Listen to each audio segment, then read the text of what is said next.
Bonjour everyone, bienvenue. Nous sommes de retour pour un autre témoignage puissant. Croyez-vous à l'existence du paradis? Ça c'est une chose assez compliquée. Mais ce témoignage que nous allons écouter maintenant va nous permettre de découvrir certaines choses. Vous risquez d'être surpris par ça. Si vous n'êtes pas abonné, abonnez-vous à la cloche. Et si vous voulez soutenir la chaîne Yasobon, dans la description se trouve un lien PayPal où vous pouvez tout simplement nous soutenir. Ou bien vous pouvez faire un virement bancaire. Toutes les informations se trouvent dans la description. Waouh! Le paradis. Un lieu extraordinaire. On nous parle d'une ville en or. Est-ce réel? Écoutons ça. Témoignage de Jean-Paul, sacrifié par un musicien de quartier latin, il se retrouve devant Jésus dans le paradis.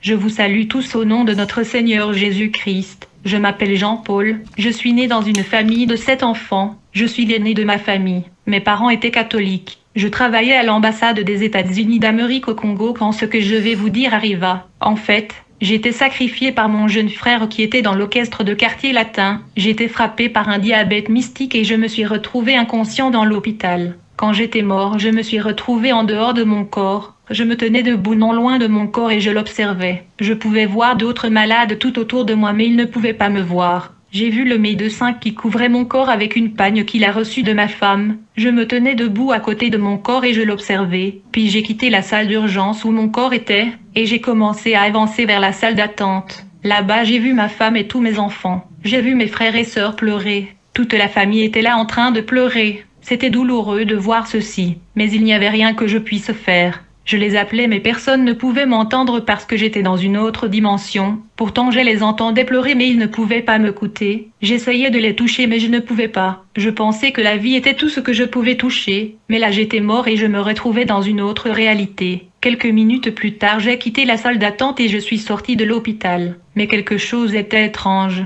Normalement il devait y avoir des maisons à l'extérieur de l'hôpital. Mais à ma grande surprise j'ai vu une vaste terrain verdoyant au lieu de maisons urbaines qui étaient supposées être là. Puis, j'ai vu un boulevard en or pur. J'étais heureux et ravi de le voir parce que c'était un boulevard doré et transparent. Il était en or pur. Je veux dire l'or céleste. Je pouvais voir mon visage sur le boulevard comme dans un verre. Le boulevard doré était spacieux et je ne pouvais pas voir la fin de ceci, quand je me suis mis à marcher sur le boulevard. À un certain moment, quand j'ai regardé à l'horizon, j'ai vu une ville de lumière magnifique et difficile à décrire. La ville était en or. Je veux dire l'or pur céleste. J'ai commencé à entendre une mélodie et la musique résonnait dans la ville. Le boulevard d'or sur lequel je marchais conduisait à cette cité céleste. J'étais seul à marcher dans cette rue. J'ai compris que dans l'au-delà la route vers le paradis est individuelle, comme le salut est individuel, comme je marchais dans ce boulevard en or. Tout à coup j'ai vu une colonne de feu au milieu de la route. Elle bloquait le chemin.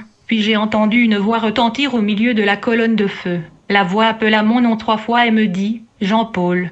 D'où venez-vous et où allez-vous » J'ai répondu « Je viens de la terre et je me dirige vers la cité éternelle, le lieu de repos. Bien-aimé, vous devez comprendre que lorsque vous mourrez, vous saurez que vous êtes mort. Et vous saurez que vous avez quitté votre maison. Vous avez laissé votre compte bancaire, vos possessions et votre famille. Alors, la voix au milieu de la colonne de feu me dit « Jean-Paul, vous devez retourner sur la terre. » J'ai insisté que je voulais aller à la cité céleste. Puis la voix m'a indiqué une autre direction menant à la cité éternelle. Après avoir marché vers la direction indiquée par la voix qui me parlait dans la colonne de feu, je ne pouvais pas voir la porte de la ville céleste. Puis soudainement j'ai vu un escalier devant moi. Il allait vers le firmament. Je me demandais où sont les portails de la cité céleste. Quand soudainement j'ai entendu la voix que j'avais entendue au milieu de la flamme de feu me dire de monter l'escalier. C'est alors que j'ai commencé à grimper l'escalier. Quand j'ai atteint la fin de l'escalier, à ma grande surprise j'ai atterri dans un beau paysage vert. Quand j'ai commencé à marcher sur ce champ verdoyant, j'ai remarqué que mon corps était transformé et changé en un corps glorifié. J'ai remarqué que j'avais mis un corps de lumière et de gloire qui était radieux.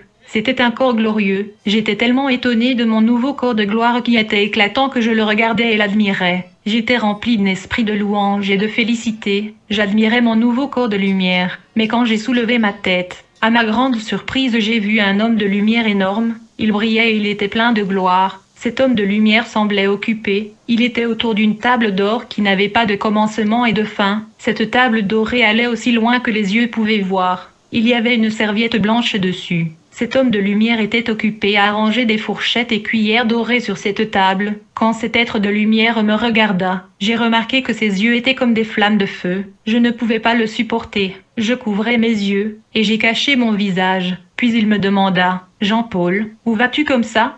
Je lui ai dit que je venais du monde et je me dirigeais vers le lieu de repos, la ville éternelle. Cet homme flamboyant me dit, « Jean-Paul, vous avez beaucoup de questions à propos de votre nouveau corps céleste. » Je répondis cet homme. Effectivement, je suis étonné car je n'ai jamais vu un corps pareil. Alors l'homme de lumière me dit, Jean-Paul, sais-tu que tu es au paradis? Je lui ai répondu, qu'est-ce que tu veux dire? Tu es vraiment en train de me dire que nous sommes au paradis?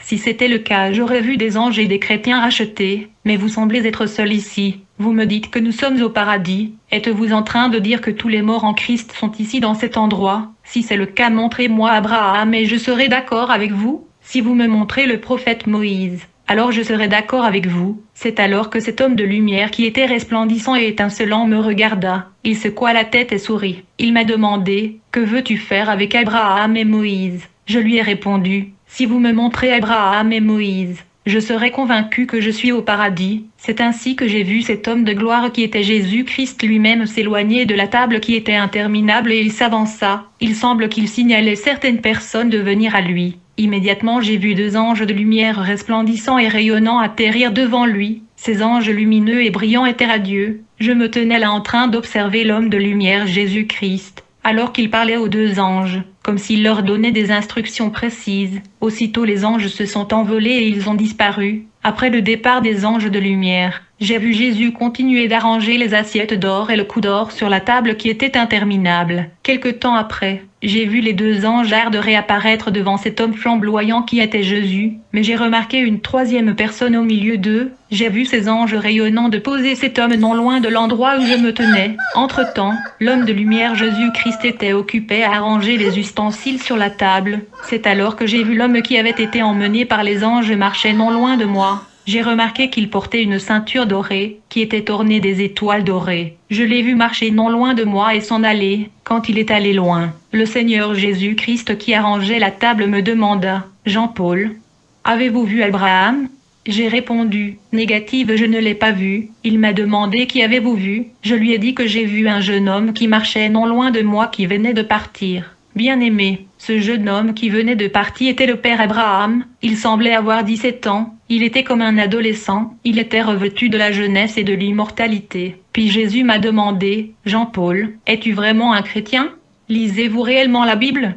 J'ai dit, « Oui, je suis un chrétien, et j'ai lu la Bible. » Jésus me dit, « Si vous étiez chrétien, vous n'alliez pas vous poser des questions sur votre nouveau corps de lumière. » Il est écrit dans 1 Corinthiens 15 verset 40. Il y a des corps célestes et des corps terrestres. Mais la splendeur des corps célestes est différente de la splendeur des corps terrestres. Vous auriez dû différencier votre corps terrestre de votre corps céleste. Jésus me dit, « Le jeune homme que vous avez vu marcher autour de vous est le père Abraham. » Mais j'ai contesté cela. J'ai dit à Jésus, « Ce jeune homme-là ne peut pas être Abraham. » Ensuite j'ai demandé au Seigneur Jésus de me montrer Moïse. Il a accordé ma demande. C'est alors que j'ai vu un homme qui marchait non loin de l'endroit où je me tenais. Ce jeune homme était Moïse. Il a été amené ici par les deux anges qui avaient emmené Abraham. J'ai remarqué que Moïse avait deux ceintures, un autour de sa hanche et un autre autour de son épaule. Il marchait non loin de moi, puis il s'en alla. J'ai dit à l'homme de lumière qui arrangeait les ustensiles d'or sur la table, « Les gens que tu m'amènes ne sont pas ceux que je te demande. » Jésus me demanda, « Quel Abraham et quel Moïse vous cherchez ?» J'ai répondu, « Abraham et Moïse devraient être vieux. Ils devaient avoir des cannes et beaucoup de barbe. » C'est alors que j'ai vu cet homme ardent de lumière sourire. Bien-aimé, je ne pouvais pas réaliser que j'étais devant Jésus-Christ qui était mort et qui est revenu à la vie. Alors je lui ai demandé, « Pouvez-vous me montrer la mère du Seigneur Jésus-Christ ?» Immédiatement j'ai vu l'homme flamboyant de lumière envoyer ces deux anges qui ont emmené Marie la mère de Jésus-Christ. Elle me semblait être une jeune fille de 25 ans. Elle était revêtue de la jeunesse. Enfin j'ai demandé à l'homme de lumière de me montrer l'apôtre Paul. C'est alors qu'il m'a demandé, « Qu'est-ce que vous voulez exactement? Pourquoi demandez-vous voir tous ces gens ?» Puis Jésus a envoyé les deux anges prendre l'apôtre Paul. Quand ils ont emmené l'apôtre Paul, il était difficile pour moi de lui regarder, parce que la lumière de son corps était tellement puissante, comme s'il y avait des étoiles brillantes partout sur son corps. Après m'avoir montré ces personnages bibliques, Jésus me montra une horloge. Il me demanda, « Voyez-vous où l'aiguille de l'horloge est ?» le temps est fini. Allez dire au monde que le temps est fini. Je viens bientôt. Jésus m'a dit, vous vous posez des questions sur cette table, quand vous allez retourner sur la terre. Consultez le livre de la Révélation chapitre 3 verset 20. Jésus me dit, allez dire au monde, ils disent mangeons et buvons parce que demain nous mourrons. Allez leur dire que le temps de jugement est arrivé. Salomon a dit, jeune homme, réjouis-toi dans les jours de ta vie. Mais sache que Dieu te jugera. Bien-aimé, Jésus nous a donné la vie temporaire et la vie éternelle. La vie sur terre et la vie temporaire parce que le corps humain a un nombre limité des années sur la terre. Mais l'esprit à l'intérieur du corps vit pour toujours. Je me tenais là devant cette table. C'est alors j'ai vu Jésus appeler les deux anges. Quand ils sont venus, ils m'ont pris, et ils m'ont placé au milieu d'eux. Alors qu'on se déplaçait, ils ont dit de lever les yeux et de regarder. C'est alors que j'ai vu un ange à un volant se déplacer à basse altitude. Je me suis rendu compte que c'était un véhicule céleste. J'ai été surpris. J'ai demandé aux anges, avez-vous des véhicules dans les cieux? M'a-t-il répondu, avant que vous ayez conçu des automobiles sur la terre, nous en avions ici. J'étais si curieux que les anges m'ont envoyé vérifier le chariot céleste. C'est comme ça que je me suis précipité sur le boulevard doré. Quand je me suis rapproché, j'ai vu 9 personnes à l'intérieur du char céleste. Ils étaient transportés aux portes de la ville céleste. Quand les deux anges se sont rapprochés, ils m'ont dit, Jean-Paul, les gens que vous avez vus dans le véhicule céleste sont les morts en Christ. Quand un homme meurt dans le Seigneur, il est accueilli par les anges et emmené dans la cité dorée par ce chariot céleste. Seulement ceux qui se sont sanctifiés qui sont accueillis et transportés par la voiture céleste, comme Élie. La Bible dit, comme il continuait à marcher en parlant, voici, un char de feu et des chevaux de feu les séparèrent l'un de l'autre, et Élie monta au ciel dans un tourbillon. Bien-aimé, la Bible dit, recherchez la paix avec tous, et la sanctification, sans laquelle personne ne verra le Seigneur. Et donc je me tenais là avec les anges, regardant la voiture céleste se dirigeant vers la portail du royaume éternel. Puis j'ai vu la porte de perles s'ouvrir. Je regardais la voiture céleste qui entrait dans la ville éternelle. C'est comme ça j'ai entendu la mélodie céleste et de louanges retentissantes dans le royaume de lumière. C'était un cantique nouveau pour le Seigneur que je n'avais jamais entendu auparavant. Le chœur céleste chantait une mélodie puissante au Seigneur.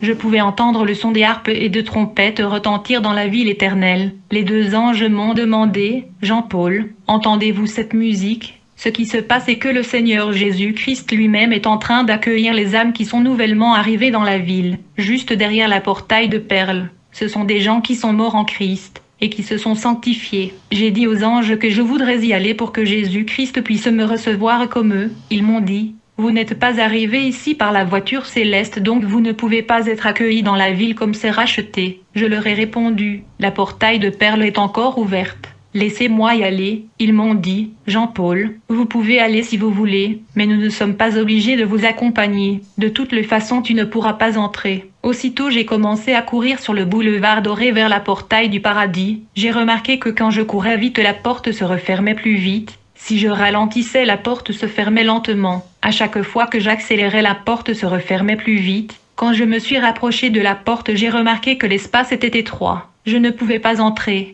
J'ai essayé de forcer la porte mais ça n'a pas marché. Quand les deux anges sont arrivés, ils m'ont dit, tu ne rentreras pas dans la ville par la force. J'ai dit aux anges du Seigneur, s'il vous plaît, aidez-moi à forcer la porte. Laisse qu'une personne tire le côté gauche et l'autre tire le côté droite pour que je puisse entrer. Les anges m'ont répondu, nous ne sommes pas dans l'obligation de le faire. C'est ainsi que je suis resté là devant le portail en train d'observer le royaume des cieux qui était grandiose. Magnifique et glorieux, c'était génial. J'étais debout sur le pavement qui était de l'or pur et transparent comme de verre. Je pouvais voir mon visage sur le sol comme dans un miroir. Il y avait des constructions dorées et architecture en pierre précieux partout. Rien sur terre ne peut être comparé à la beauté et la gloire du monde céleste. La muraille était construite en jaspe, et la ville était d'or pur semblable à du verre pur. Les fondements de la muraille de la ville étaient ornés de pierres précieuses de toute espèce. Le premier fondement était de jaspe, le second de saphir, le troisième de Chalcédoine, puis les anges m'ont donné un passage dans le livre de la Révélation qui dit « Voici un appel à l'endurance des saints qui gardent les commandements de Dieu et la foi en Jésus. Heureux les morts, ceux qui meurent dans le Seigneur. Oui, dit l'Esprit, ils se reposeront de leurs travaux, car leurs actes les suivront. Comme je me tenais là, les anges du Seigneur m'ont dit « Vous pouvez rester là aussi longtemps que vous le voulez. Il est plus facile pour un chameau d'entrer dans l'œil d'un aiguille. Quelque temps plus tard, je fus transporté vers un endroit dans la frontière du royaume des cieux. Nous sommes arrivés dans un endroit où j'ai vu une chaise. Les anges du Seigneur m'ont dit, « Jean-Paul, nous aimerions savoir si vous êtes chrétien. » Je leur ai répondu que parfois j'allais à l'église. Ils me dirent, « Nous allons découvrir si vous êtes véritablement un chrétien. » Ils me demandèrent de m'asseoir sur la chaise. Quand je me suis assis sur cette chaise, ce qui a suivi n'était pas différent de la technologie cinématographique. En fait, j'ai vu un tableau blanc devant moi, où était projeté le film de ma vie. Je regardais les images de ma vie depuis le jour où je suis né. Cet écran indiquait le minute, l'heure, le jour, le mois et l'année qui correspondaient aux événements de ma vie. Je me demandais quand ont-ils pris toutes ces images. Même ma propre mère a oublié la minute et l'heure où je suis né. Pourtant, et cet écran indiquait la minute et l'heure de naissance. Les grands événements de ma vie étaient projetés avec les temps correspondants. Je regardais le film de ma vie quand j'étais un bébé et quand j'ai atteint 5 ans. J'ai regardé quand j'ai commencé à voler alors que j'étais enfant. Et j'ai commencé à faire le mal. J'ai regardé quand j'ai eu 10 et 25 ans. Toute ma vie défilait dans ce tableau. Puis j'ai regardé un événement quand j'avais 25 ans. J'étais dans un hôtel avec une femme commettant la fornication. J'avais honte de regarder ces images d'immoralité sexuelle. Bien que je sois mariée à cette époque, je commettais la fornication avec cette femme dans un hôtel. J'ai essayé de fermer les yeux afin d'éviter ces images d'immoralité, mais il était impossible de les éviter. Les anges du Seigneur m'ont dit que je ne pouvais pas éviter ces images. Tout ce qui se fait dans l'obscurité sera dévoilé et montré dans la lumière. J'ai demandé aux anges comment ils ont pu filmer toute ma vie. Ils m'ont répondu, pendant la journée Dieu a établi le soleil comme témoin des actions et des actes que les hommes font sur la terre, et quand les hommes dorment dans la nuit, la lune est établie comme témoin de leurs actions. Même les étoiles dans le ciel est aussi témoin des actions des hommes. Ces 3 corps célestes sont des témoins des actions des hommes. C'est pourquoi la Bible dit, « Je prends la lune et le soleil comme témoins ». Quand nous avons quitté cet endroit cinématographique, j'ai vu une table dorée sur laquelle était un livre massif qui était ouvert. Les pages gauches de ce livre étaient pour les âmes perdues, et les pages droites étaient pour les âmes rachetées. Immédiatement, je suis allé vérifier mon nom dans ce livre, sur des pages des rachetés. À ma grande surprise, je ne pouvais pas trouver mon nom dans la liste des âmes rachetées. C'est quand j'ai vérifié mon nom dans la liste des âmes perdues que je l'ai vu. Quand j'ai vu mon nom dans la liste des âmes perdues, j'ai commencé à pleurer. Je me suis souvenu des âmes perdues qui étaient brûlées dans des chaudrons par des géants démons dans le lieu de tourment. Leur souffrance était insupportable. Comme je pleurais, un des anges m'a demandé, « Jean-Paul, pourquoi pleures-tu » Je lui ai répondu, « Mon nom est sur les pages des âmes perdues. » L'ange me dit, « Jean-Paul, la grâce de Dieu est sur toi. Ce n'est pas tout perdu pour vous, mais vous devez vous engager envers le Seigneur et tout ira bien. » Plus tard, nous avons quitté cet endroit et les anges m'ont emmené dans la salle du trône du Seigneur. Pendant qu'on se rapprochait du trône de Jésus, j'ai vu les anges tomber à terre. J'étais étonné et je me demandais comment les anges peuvent-ils tomber comme ça. C'est alors que j'ai vu devant moi un homme géant, qui était un lumineux, éclatant et brillant de lumière. Jésus avait des yeux comme des flammes de feu. Il m'a appelé et me dit, « Jean-Paul, mon fils,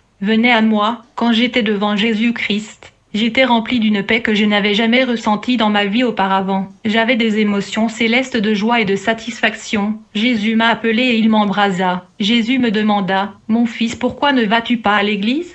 J'ai répondu, « Parfois je vais. » Il me dit, « Non, vous n'allez pas. Mais à partir de maintenant, vous devez commencer à aller à l'église. Quand tu retournes sur la terre, dis au monde ce que tu as vu ici. » Alors Jésus m'a demandé de m'agenouiller. Je me suis agenouillé devant lui et il a posé sa main droite sur moi. J'ai remarqué qu'il avait des cicatrices sur ses mains. Puis il dit, « Mon Père, comme tu m'as envoyé au monde, je l'envoie. Je te demande de multiplier son intelligence comme celle de Daniel à Babylone. » Alors Jésus me dit, « Tu vas faire le tour du monde. Dis à mes enfants ce que tu as vu. Je sais qu'ils sont têtus et ils n'écoutent pas. Mais tu vas crier à leurs oreilles. Et quiconque bénira ton travail d'évangélisation sera béni jusqu'à la 4e génération. » Ensuite Jésus m'a demandé, « Rappelez-vous ce que vous avez vu. Pouvez-vous me dire ce que vous avez vu ?» J'allais lui dire quand il me dit « Stoppez ». Il me dit, « Vous allez le crier aux gens du monde. » J'ai dit, « Seigneur, pour voyager dans le monde, j'aurai besoin d'argent. » Il me dit, « Vous ne devez pas vous soucier de l'argent. Je suis celui qui touche les cœurs de gens. » Alors Jésus m'a demandé de rejoindre les 2 anges.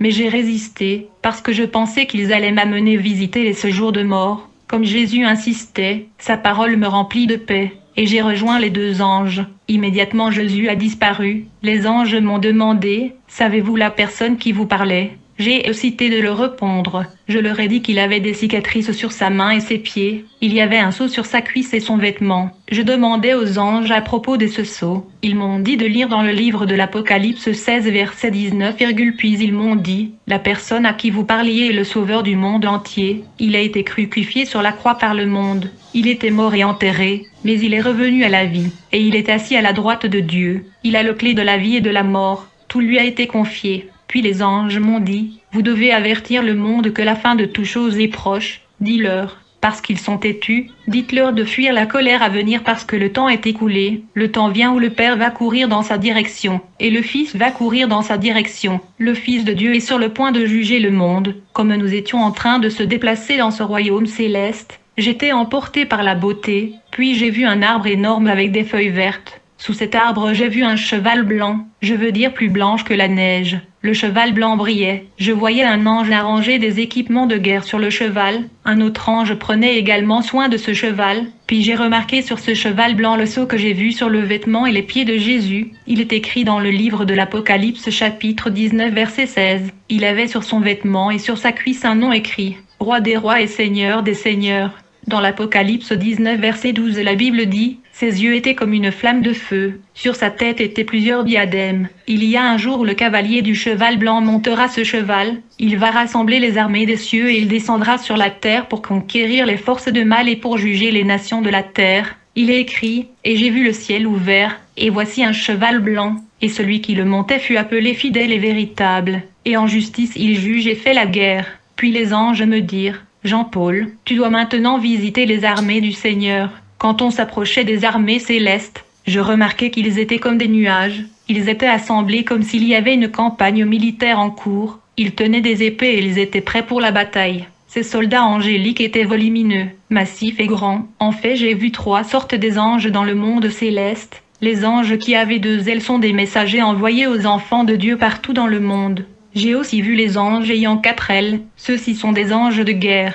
Ils sont des combattants et des guerriers. La Bible parle de anges à 4 ailes dans le livre Ézéchiel chapitre 1 verset 6. Ces anges à 4 ailes avaient une forme humaine. Chacun d'eux avait un visage humain et 4 ailes. Ils interviennent dans nos combats contre les forces du mal. Il est écrit, car nous n'avons pas à lutter contre la chair et le sang, mais contre les dominations, contre les autorités, contre les princes de ce monde de ténèbres, contre les esprits méchants dans les lieux célestes. À chaque fois que nous engageons les puissances de Satan dans la prière, le Seigneur Jésus-Christ donne des ordres à l'archange Michael qui déploie le régiment des soldats angéliques appropriés. Dans le monde céleste j'ai vu également des anges qui avaient 6 ailes. Ils avaient des yeux partout dans leur corps et ils se tiennent devant le trône. Et donc dans cette partie du royaume de cieux, je voyais les armées des anges qui étaient assemblés et prêts, comme s'ils attendaient un signal pour descendre sur la terre et conquérir les forces des ténèbres. Parce que le temps est écoulé, il n'y a plus de temps. Bien-aimés, je n'arrêterai pas de vous répéter que le temps est fini. Préparez-vous à rencontrer le Seigneur. Au ciel, j'ai remarqué que les gens n'étaient pas de chair comme sur la terre. Ils avaient des corps de lumière. Et donc il était difficile de distinguer les hommes noirs et les hommes blancs. Les gens ne sont plus noirs et blancs dans leur composition, mais ils sont glorieux, éclatants et brillants. Ils émettent une lumière intense. Le corps des anges et saints était semblable dans le monde céleste. Il y a 2 corps célestes et 2 corps terrestres. Le corps céleste n'est pas corruptible et ne vieillit pas. Le saint et les anges au paradis n'ont pas besoin de nourriture pour survivre. Ils n'ont pas besoin de laver leur corps. Ils n'ont pas besoin de changer leurs vêtements qui fait partie de leur corps. Au paradis, les gens sont vêtus de jeunesse et d'immortalité. Comme nous étions en train de sillonner le royaume éternel de lumière, les anges m'ont montré 2 banques célestes. La première banque était la réserve du ciel. Le but de cette banque était pour le stockage. Rappelez-vous, le Seigneur Jésus-Christ a dit à un homme riche sur la terre, « Si tu veux être parfait, va et vends ce que tu possèdes, donne-le aux pauvres, et tu auras un trésor dans le ciel. Puis viens et suis-moi. » Après avoir entendu ces paroles, le jeune homme s'en alla tout triste, car il avait de grands biens. Bien-aimés, ces 2 banques étaient énormes. C'est comme si tout le quartier était une banque. Ces bâtiments étaient magnifiques et vastes. Il était écrit dans le mur des établissements, « Banque céleste ». J'ai vu 2 anges puissants debout à la porte de cette banque. On m'a dit que dans la 2e banque il y avait les monnaies du monde entier. Ce banque n'était pas mise en place pour les habitants du ciel, mais pour les enfants de Dieu sur la terre. Dans cette banque il y avait de l'or, de l'argent et le diamant. Comme je me tenais devant le bâtiment de cette banque, je voyais des anges entrer et sortir avec des sacs contenant toutes sortes de monnaies du monde. L'endroit était occupé, alors que les anges venaient et partaient avec de l'argent. J'ai demandé aux 2 anges à mes côtés à ce sujet. Ils m'ont dit que ces anges venaient chercher l'argent pour répondre à la demande des enfants de Dieu. Chaque fois qu'un croyant fait une pétition et demande à Dieu l'argent, aussitôt que Dieu valide cette demande de l'aide financière, il ordonne à ses anges prendre de l'argent dans la banque pour ses enfants. Le Seigneur travaille de plusieurs façons pour parvenir cet argent à ses enfants. Bien-aimés, il y a 2 banques au paradis. Une banque soutient les enfants de Dieu sur terre, et l'autre est de stocker des trésors et la richesse du corps du Christ pour les âges éternels. Cette banque de réserve dans laquelle sont stockés le bien des croyants sera ouverte aux âges éternels à venir. Il est écrit: ne vous amassez pas des trésors sur la terre, où la teigne et la rouille détruisent, et où les voleurs percent et dérobent, mais amassez-vous des trésors dans le ciel, où la teigne et la ruine ne détruisent. Après cette visite, nous avons continué notre voyage dans le monde céleste. Nous avons atterri devant une installation où j'ai vu les anges habillés en blanc. Ils tenaient des instruments médicaux dans leurs mains. J'ai remarqué qu'il était écrit sur le mur de cet immeuble: Hôpital Céleste. J'ai interrogé les anges à propos de cet hôpital. Qui était soigné dans cet hôpital? Les anges m'ont répondu que cet hôpital n'était pas établi pour les anges ou les habitants du ciel, mais plutôt pour les enfants de Dieu sur la terre. À chaque fois que les enfants de Dieu sont malades, que ce soit du cancer, le diabète ou le sida, quand ils invoquent le nom de Jésus-Christ, Dieu leur envoie des anges qui sont médecins. Ceux derniers vont administrer les traitements médicaux pour la guérison de leur corps. Les enfants de Dieu doivent comprendre que Dieu a mis à leur disposition des anges qui sont médecins et qui ont une connaissance médicale complète. Vous devez croire que lorsque vous utilisez le nom de Jésus-Christ contre la maladie, Dieu déploiera des anges qui sont pleins de connaissances médicales pour vous. Après avoir visité l'hôpital du ciel, nous sommes allés visiter des habitations résidentielles qui étaient en construction. La construction de la maison au paradis est relative au soutien de l'œuvre de Dieu sur la terre, en visitant les pauvres, les veuves et les orphelins. Grâce à votre service pour le royaume de Dieu et ce que vous donnez, votre maison va se lever dans le ciel. J'ai vu des maisons qui étaient finies, mais certains étaient au niveau de la fondation. Certains étaient meublés mais d'autres non. Ils étaient construits avec des pierres précieuses célestes. De nombreuses maisons ne sont pas achevées dans le ciel parce que beaucoup de chrétiens sont devenus rétrogradés. Ils ont abandonné leur premier amour. Après avoir visité la partie résidentielle du ciel, les anges m'ont ramené au Seigneur Jésus-Christ qui m'a emmené en enfer. Après avoir visité l'enfer, nous avons atterri devant le portail du royaume céleste. Nous nous tenions devant la porte du ciel qui était ouverte. Il y avait des innombrables anges dans la ville. J'ai vu les 4 créatures vivantes et les 24 anciens et les archanges qui assistaient au trône du Père, et ils glorifiaient le Père. J'ai remarqué que les créatures vivantes et les 24 anciens portaient des vêtements blancs. Quand la bande sonnait des harpes, ils s'agenouillaient et ils jetaient leurs couronnes sur leur sol, et disaient à celui qui était assis sur le trône: la puissance et la gloire et l'honneur. Et les êtres vivants disaient: Amen. Bien-aimés, la ville n'avait pas besoin du soleil et de la lune parce que la gloire de Dieu éclairait toute la ville. J'ai vu la gloire majestueuse de Dieu illuminant la ville éternelle, et l'agneau était son flambeau. Les nations marcheront à sa lumière, et les rois de la terre y apporteront leur gloire. Partout où je regardais dans la ville, je voyais des constructions en or et des architectures construites avec des pierres précieuses célestes qui étaient comme transparents. La muraille de la ville était construite en jaspe,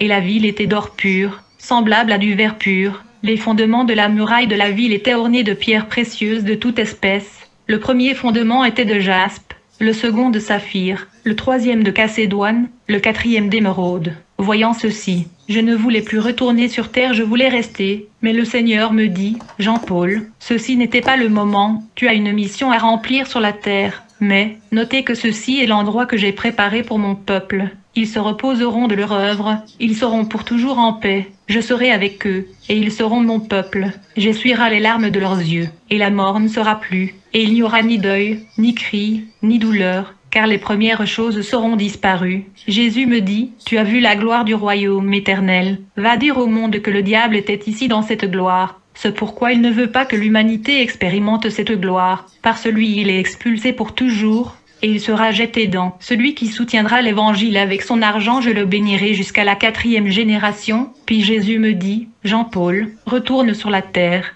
Je lui ai dit: Seigneur, je ne veux pas quitter cet endroit glorieux. Il me dit: Mon fils, vous avez une mission sur la terre. Je vous ai donné le pouvoir de délivrer mon peuple.